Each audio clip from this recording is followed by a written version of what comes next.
Welcome back, and thank you for staying with us. We'll be diving into our discussion segment. Now, in our earlier phone-in segment, we asked you, our viewers, whether, as a people, we truly share a common understanding of national values. Your contributions reflected the concerns, hopes, and realities of Nigerians across different walks of life. Now, let's take that conversation a step further. The federal government, through the National Orientation Agency, is set to unveil the National Values Charter, a policy document designed to clearly spell out the values we hold dear as a nation and to serve as a guide for both citizens and government in shaping behavior, governance, and development. Now, at its heart, the Charter seeks to promote virtues like patriotism, honesty, hard work, and respect for human dignity, social justice, and accountability. It is not only about moral reminders, but also about creating a framework where every Nigerian knows what is expected of them and what they can equally expect from the government in terms of service delivery, protection, and opportunities. Now, analysts believe that if effectively implemented, the Charter could inspire a cultural reorientation that strengthens national unity, reduces corruption, enhances civic responsibility, and ultimately drives sustainable development. Now, others, however, are cautious, asking whether such documents go beyond paper and actually translate into real change in the daily lives of citizens. Now, this morning, to help us unpack the National Value Charter and its expected impact on Nigeria's development, we are joined by Mr. David Akoji, Director of Special Duties and State Operations at the National Orientation Agency. He'll be sharing insights on what this charter really means, how it could affect Nigerians, and the role it could play in reshaping our collective journey towards peace, prosperity, and development. You're welcome. Thank you. Good morning. Thank you for joining us. Thank you very much. Pleasure to be here. All right. First off, I know every Nigerian would want to know what core national values are emphasized in the National Value Charter. Well, the National Value Charter is the principal framework of the National Identity Project, which the National Orientation Agency is pursuing at the present time. The National Identity Project is born of the fact that whereas a country is a geographical expression, a nation evolves over time, and nations don't just happen. They are built by deliberate efforts from leaders and from citizens. Over the years, National Orientation Agency has run several campaigns, and I'm sure you are familiar with some of them.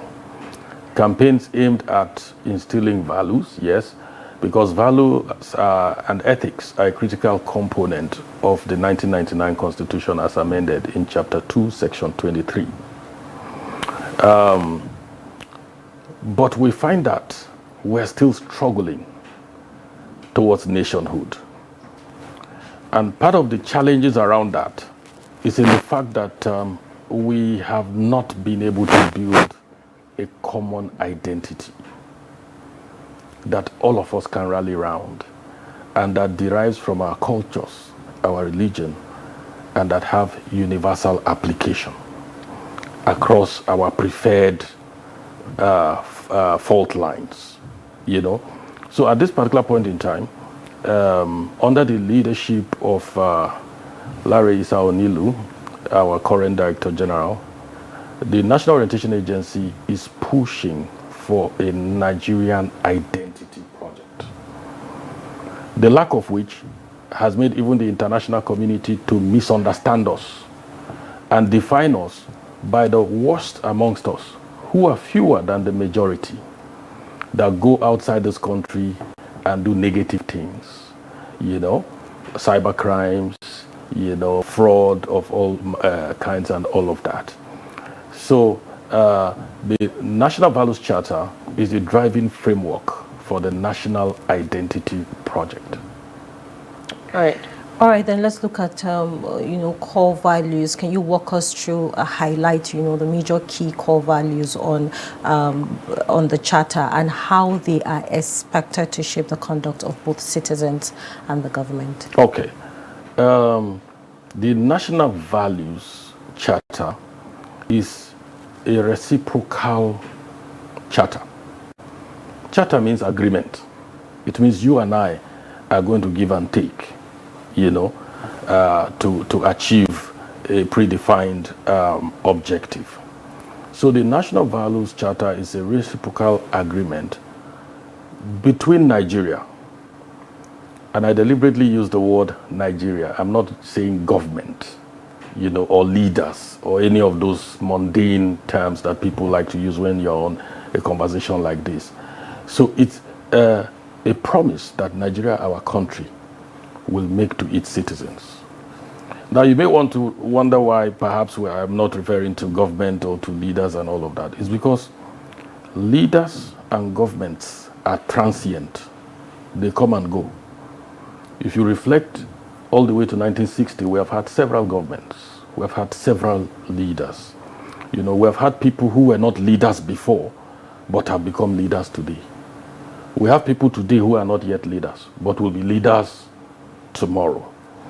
So our contemplation is that Nigeria, our country, must make a promise to every citizen, including those that are yet to born. Now, once that promise becomes popular and is on the table, then it behoves on everyone who is in any kind of leadership position, not just government, any kind of leadership position, to deliver on that Nigeria promise, that promise that our country has made to its citizens. And then on the other side, you have the citizens' codes, and the citizens' code is where you'll find the definition of the Nigerian. If you travel outside this country to some of these advanced countries, like the United States, they talk about the American promise. Embedded in the American promise is the American identity. And they exhibit it in their newscasting, they exhibit it in their films, they exhibit it in the culture that they display when you travel, in the way they dress and all of that. You see it, And fundamental to the American dream is freedom. Freedom. Yes, they take it to the extreme when we subject it to our own cultural values sometimes. That's subjective, because those are their values that their country has promised them. Freedom. So we're saying that Nigeria, our country, must make a promise. And this is what has been absent in previous values reorientation campaigns that we have done as National Orientation Agency. We've always gone out and people will ask us, what of the leaders? What are they putting on the table? Change begins with me. Say, okay, what about you? Do the right thing, transform Nigeria. They say, what about you? And so on and so forth. So here is reciprocal. So the Nigeria promise are 7 in numbers. And the Citizens Codes, which is the definition of Nigeria, the Nigerian, that we're pushing in all spaces now, locally and internationally, is what we want to be known by as a people. That has been absent in our local setting and also in the international setting. The purpose of what we're doing within Citizens Codes is we want it to be known that the real Nigerian demonstrates certain characteristics, and those characteristics are 7. It includes leadership, it includes discipline, it includes transparency and a lot of other factors that are listed in the Citizens Codes. So our thinking is, if we push this aggressively, locally and internationally, then if you see a Nigerian that is behaving outside of this, we can then say he is not a real Nigerian. So what we're doing with the National Identity Project and the National Values Charter is similar to what we're doing with our various religions. Many people can say that, okay, I'm a Muslim. But then you can put a question, are you a good Muslim? And if I ask you the question, are you a good Muslim? You know what I'm talking about. Because the characteristics of a good Muslim are spelled out in the Quran. If those characteristics were not there, it would be very difficult to determine who is a good Muslim and who is not a good Muslim. It's the same for Christianity. You know, if a person says, I'm a Christian, you then want to ask, is he a good Christian? Because not all Christians are good. You know, and how do we determine a Christian that is good? We will benchmark his character against the characters that are spelled out in the Bible for a good Christian. So that's what we want to do with the Nigerian identity. All right, so Mr. Akoji, you made mention of implementation when it comes to this charter, and you said that the NOA has gone through a lot of stages when it comes to trying to instill values in the society as well.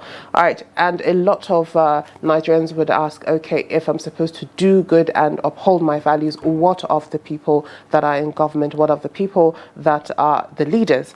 So the question is, how might the implementation of the National Values Charter influence transparency and accountability in Nigeria's public institutions, so that Nigerians would understand that, no, this is not only expected of us. We understand that all of us are Nigerians, but yes, we have to understand the fact that you are leaders and you are at the forefront as well. Okay, so when you talk about leaders now, I will speak to your question concerning leaders in government. Leaders in government do not drop from heaven. They start from families. They are groomed in families. And inside the family, there are leaders. Who are the leaders in the family? The father, the mother, the older children, who should show some sort of good examples. People don't become bad simply because they have become leaders in government. If you track and trace it, you will find that there are faults even in upbringing. You know?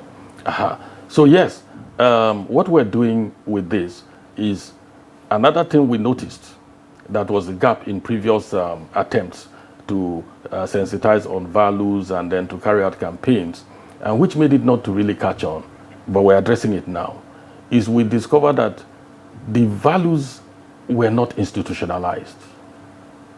You know, again, I go back to the example between the churches and the mosques. If we are Muslims and we don't ever go to the mosque, and the mosque is not there to nurture us, then the quality of our religion will be questioned. Do you understand the point I'm making?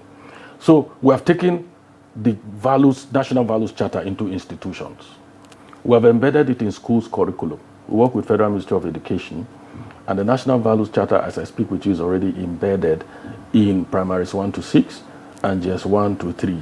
We're still working on them to upscale it, working with them to upscale it to SS3 to, no, SS1 to 3. 1 to 3, yes. It's a long time. I didn't do SS. I did up to Form 5 in our time. That's what it was. You know, so SS1 to 3. And then to also embed it in tertiary education curriculum. That process is ongoing.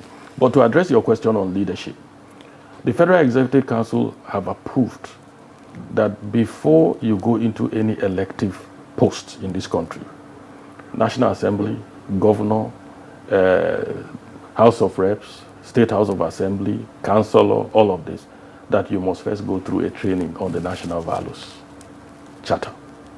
Federal Executive Council have approved that.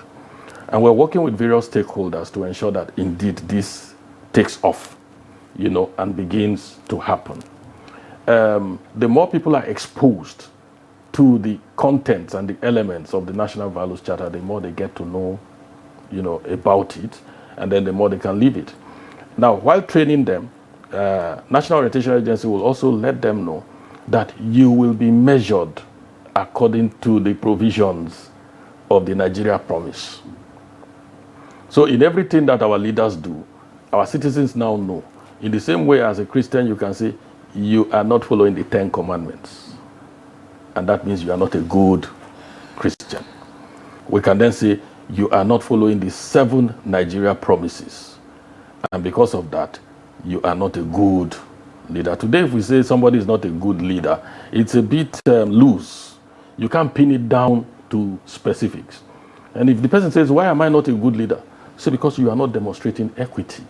You are biased in the way you are handling this office. Equity is a component of the Nigeria promise, you know. So people now have a list of character elements that they can judge leaders by, you know, and we will be working closely with leaders at various levels to ensure that they are monitored. But many Nigerians are worried concerning the implementation of this particular initiative, that is the strategy. You know, they worry that it is just something that remains on paper. So what is the National Orientation Agency doing in making sure that this charter does not end up as another shelved document? Okay, so the thing is this. We want citizens to take ownership of driving the acceptance of the National Values Charter. The values that we're pushing are not, they're not justiciable. What that means is that you can't go to court to enforce some of these values. Do you understand? But then, just as in compliance with giving moral codes, people obey all the rules stated in the Quran and the Bible. We want over time citizens to take ownership of this. We want to be able to challenge each other. You are not demonstrating the characteristics of a real Nigerian. And we're promoting this in jingles, we're promoting it on various platforms and all of that. When you hear, I'm a real Nigerian, that's what we're talking about. So if you say you are a Nigerian, I can then ask you, are you a real Nigerian? And then you will know what I mean. What I mean is that, are you conforming to the 7 citizens' codes? And because I can observe you and see, I'm able to tell whether indeed you are or not. The same for anybody in leadership position. It's just taking off. We're expecting that the president will officially unveil this as part of the independence celebrations when we are doing the finals of our national campus debate, which is a platform that we're using to reach out to students in tertiary institutions. All right. So, Mr. Akoji, what would you say so far with this journey of implementation? What are the key challenges that the National Value Charter is facing nationwide, and how might the charter be monitored in evaluating for effectiveness? Okay. One of the challenges it faces is the perception, perhaps, that because we don't have a National Values Charter in place, that everyone at the same time, everywhere, would conform. Christianity and Islam have been in place for thousands of years. There are still people who are unbelievers. Do you understand the point I'm making? So we're asking Nigerians that this is a journey we want to go with Nigerians together. They shouldn't look at it as a National Orientation Agency thing. And that's why I'm talking about citizen ownership.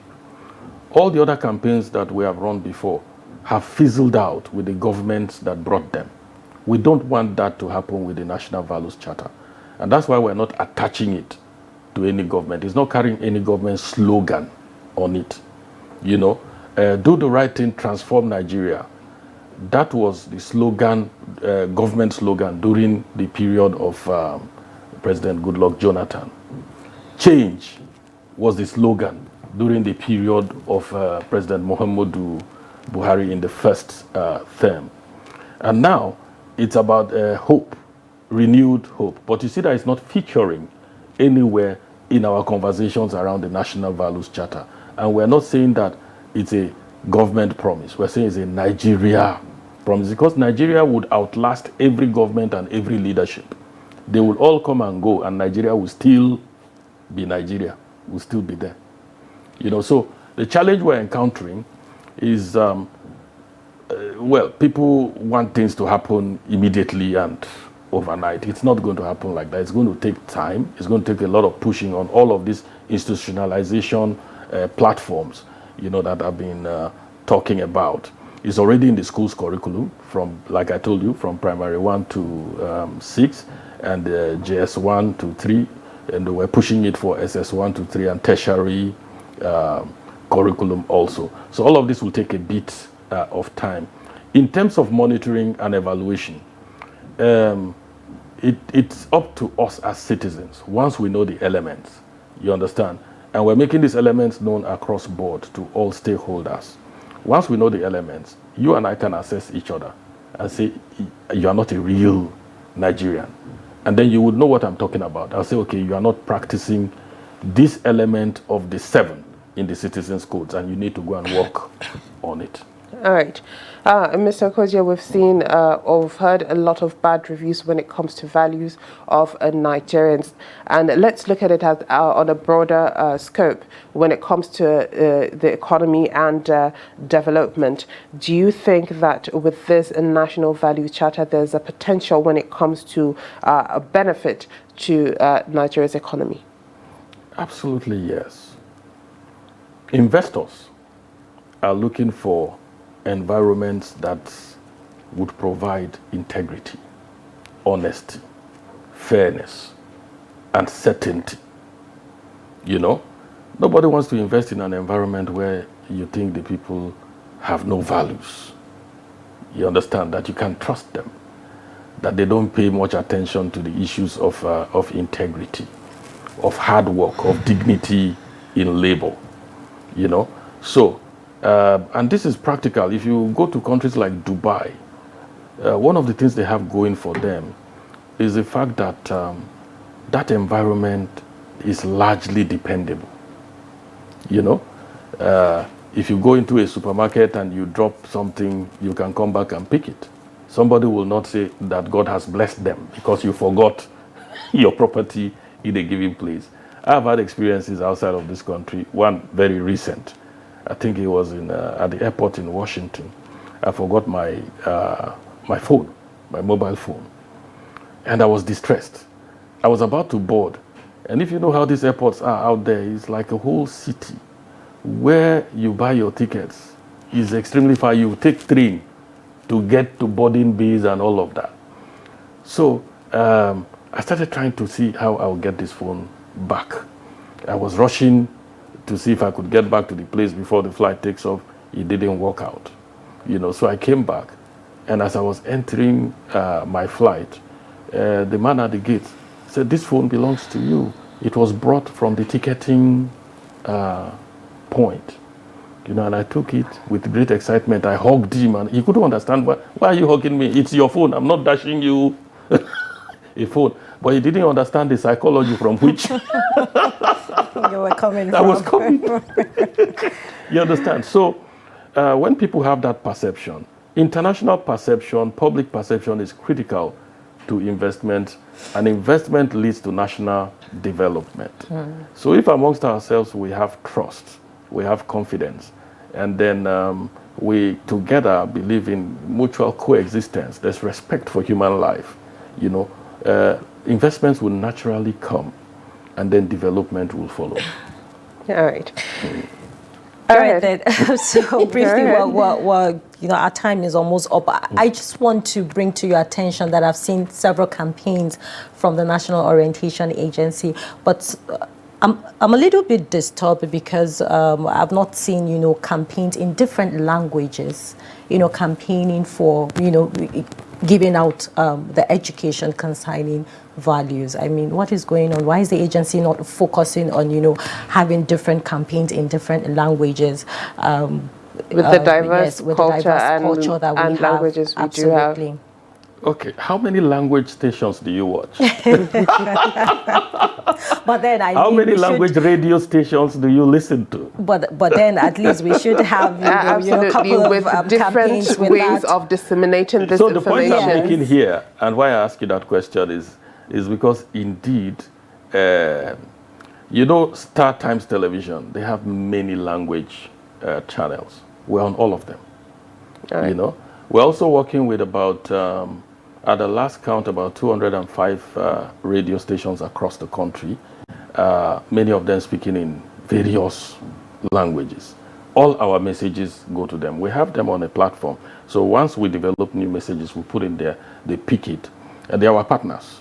You know, they pick it and then they broadcast in their various languages. And you know, Mr. Akoji, we're in new times. What of new media, new technology? So the social media as well, I believe, is that another option that you're using in disseminating those information? Yes, we have done proper audience segmentation.